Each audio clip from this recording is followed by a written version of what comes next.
Self Rakesh Kumar, maths teacher of Shivaji group of institution. Math class में 7th class Hindi medium के बच्चों का स्वागत है। तो बच्चों, आपने लास्ट क्लास में एक्सरसाइज नंबर 1.2 तक अध्ययन कर लिया था। इस क्लास में एक्सरसाइज नंबर 1.3 का अध्ययन करेंगे। क्वेश्चन नंबर एक्सरसाइज 1.3 का क्वेश्चन नंबर 1 सेक्शन ए में ये 4 ऑप्शंस वाले क्वेश्चंस हैं। तो पहला है -31 का गुणात्मक प्रतिलोम। -31 का गुणात्मक प्रतिलोम।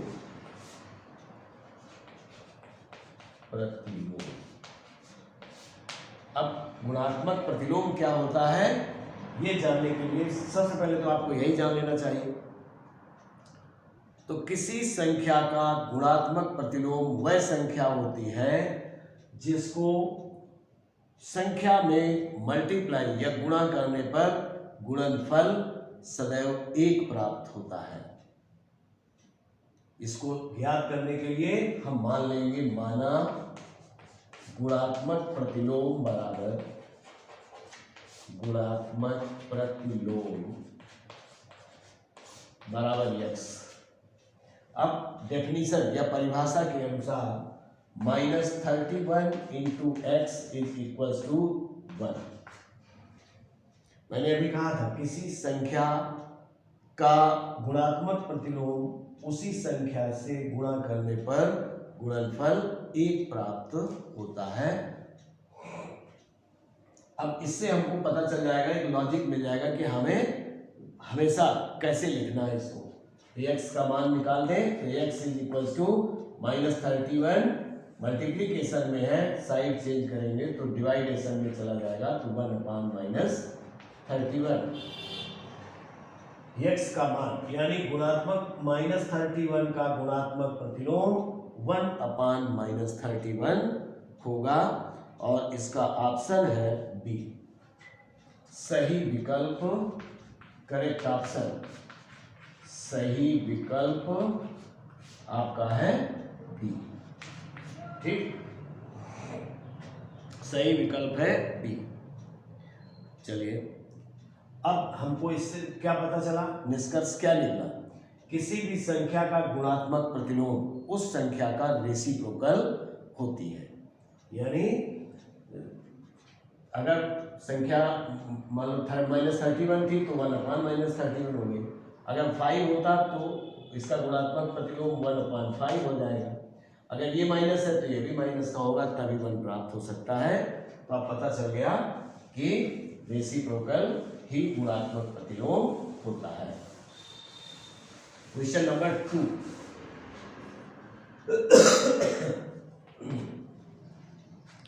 क्वेश्चन नंबर 2 में है एक धन पूर्णांक और एक ऋण पूर्णांक का गुणनफल होता है। तो आप देखिए, धन पूर्णांक मान लिया मैंने 3 है और एक ऋण पूर्णांक मान लीजिए -2 है। तो एक धन पूर्णांक है और एक ऋण पूर्णांक है। अगर इन दोनों का मल्टीप्लाई करेंगे तो कैसी संख्या मिलेगी, -6 और ये है नेगेटिव। क्योंकि प्लस और माइनस का गुणा करेंगे तो माइनस हो जाएगा, 3 और 2 का गुणा करेंगे तो 6 आ जाएगा। तो आप ध्यान रखें, एक धन पूर्णांक और एक ऋण पूर्णांक का गुणनफल सदैव एक ऋण पूर्णांक होता है। करेक्ट ऑप्शन आपका सी है, सही विकल्प, सही विकल्प सी। ठीक, चलिए अब क्वेश्चन नंबर 3। क्वेश्चन नंबर 3 में है, यदि a गुणा -1 इज इक्वल टू -22 तो a का मान है, तो a का मान है। तो इसको सॉल्व कर दिया जाए। a का मान ज्ञात करना है तो a को यहीं पर रहने दीजिए, a is equal to -1, multiplication में है, साइड चेंज कर दे तो डिवाइडेशन में चला जाए। -22/-1, माइनस से तो माइनस कैंसिल हो गया 1 से डिवाइड करेंगे तो 22 ही रह जाएगा, तो a इज इक्वल टू 22। अब देखिए करेक्ट ऑप्शन ए, सही विकल्प ए, सही विकल्प ए है। चलिए अब सेक्शन बी में देखते हैं, निम्न को हल कीजिए।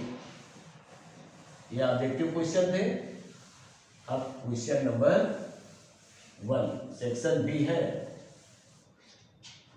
सेक्शन बी में क्वेश्चन नंबर 1। क्वेश्चन नंबर 1 है, निम्न का गुणनफल ज्ञात कीजिए। तो 24 इंटू -45, ए पार्ट 24 इंटू -45, इनका गुणनफल ज्ञात करना है। तो गुणनफल ज्ञात करने के लिए माइनस भी लगा है, तो पहले हम इन दोनों संख्याओं का गुणा कर लें। अब चूंकि एक पॉजिटिव है एक निगेटिव है, तो गुणनफल आएगा वो माइनस में ही आएगा। क्योंकि प्लस और माइनस का गुणा करेंगे तो माइनस ही मिलेगा। तो कोई बात नहीं, हम ऐसे लिख सकते हैं 45 इंटू 24। 24 से डायरेक्ट भी कर सकते हैं या अलग अलग भी कर सकते हैं, आप जैसे कर सकते हो। मान लीजिए अगर अलग अलग करते हैं, वैसे तो अगर 24 पंचे 120, 24 चौको 96, 2 98, 12 108 डायरेक्ट लिखा जा सकता था। लेकिन अगर आप ऐसे नहीं कर पा रहे हैं तो आप 4 से मल्टीप्लाई करें। 4 5 जा 20, 4 4 जा 16 और 2 18, फिर 2 5 जा 10 0, 2 4 जा 8 और 9, इसको ऐड कर दिया जाए तो 0 8 और 10 माइनस में आ जाएगा और ये आपको आंसर मिल जाएगा। ऐसे ही इसका बी पार्ट भी है।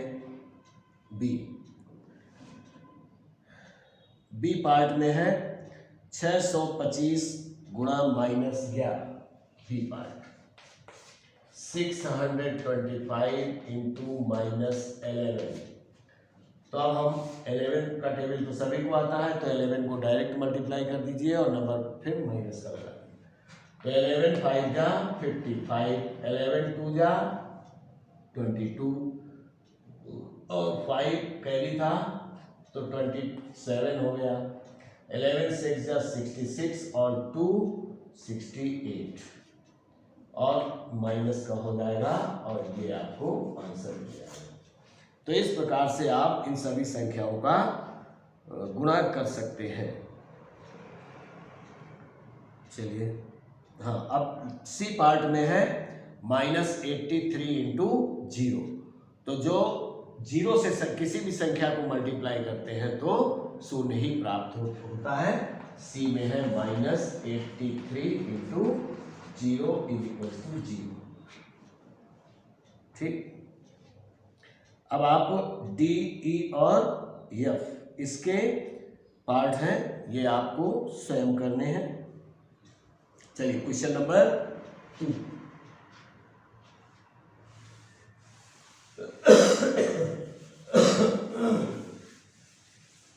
Question number 2। क्वेश्चन नंबर 2 में निम्न की परस्पर गुणा करने पर गुणनफल का क्या चिन्ह होगा? 9 ऋण पूर्णांक और 5 धन पूर्णांक। तो इसमें केवल आपको बताना है कि चिन्ह क्या होगा। तो चूंकि एक धनात्मक संख्या है एक ऋणात्मक संख्या है, तो चूंकि माइनस डोमिनेंट होता है इसलिए गुणनफल ऋणात्मक होगा। फिर है -1 इंटू 200 बार। तो -1 को अगर हम 200 टाइम्स करेंगे तो ये संख्या धनात्मक मिल जाएगी। चूंकि इवन एंड ऑड का नंबर होता है, अगर हम -1 इंटू -1 करते हैं तो ये 2 बार होगा। माइनस से माइनस को गुणा करेंगे तो प्लस हो जाएगा और 1 को 1 से करेंगे तो 1 पॉजिटिव नंबर मिलेगा। इसी प्रकार से अगर हम 3 टाइम्स -1 को मल्टीप्लाई करते हैं, विषम संख्या विषम बार अगर गुणा करते हैं तो माइनस आ जाएगा, और सम बार करते हैं सम संख्या होगी अगर तो वो धनात्मक हो जाएगी। तो इसमें अगर हम इन तीनों का गुणा करेंगे तो -1 आ जाएगा, क्योंकि इन दोनों का गुणा किया प्लस हो गया, और +1 -1 तो -1 आ जाएगा। और अगर इसी में हम फिर से -1 कर दें तो अब संख्याएं कितनी हो गई, 1 2 3 4 हो गई, तो 4 में प्लस आ जाएगा। तो अगर हम -1 को 200 टाइम्स मल्टीप्लाई करेंगे तो नंबर पॉजिटिव ही आएगा, चूंकि वो एक 201 सम संख्या है। फिर 28 ऋण पूर्णांक और 31 धन पूर्णांक है। तो ऋण पूर्णांक और धन पूर्णांक का गुणा करेंगे तो गुणनफल ऋणात्मक आएगा। फिर -1 इंटू 101 टाइम्स, यानी -1 इंटू 100 टाइम्स बार, यानी -1 को 100 बार करना है। -1 इंटू -1 इंटू -1 इंटू -100 बार नहीं, 101 बार, 101 बार करना है। तो 101 बार का मतलब है 101 एक विषम संख्या है, इसका मतलब है इसकी वैल्यू -1 ही रहेगी। अगर ये 100 टाइम्स कह देता तो +1 में चेंज हो जाती, 102 टाइम्स कह देता तो ये भी प्लस में हो जाती, 103 टाइम्स कहता तो ये माइनस में होती। यानी सम और विषम का ही रिलेशन है यहाँ। अगर सम टाइम्स बार मल्टीप्लाई करेंगे तो प्लस में चेंज हो जाएगा, और even and odd number times multiply करेंगे तो माइनस में बना रहेगा, और इवन नंबर टाइम्स मल्टीप्लाई करेंगे तो ये प्लस में चेंज हो जाएगा। तो आप क्वेश्चन नंबर 2 का अध्ययन कर लिया। क्वेश्चन नंबर 3 है, क्वेश्चन नंबर 3।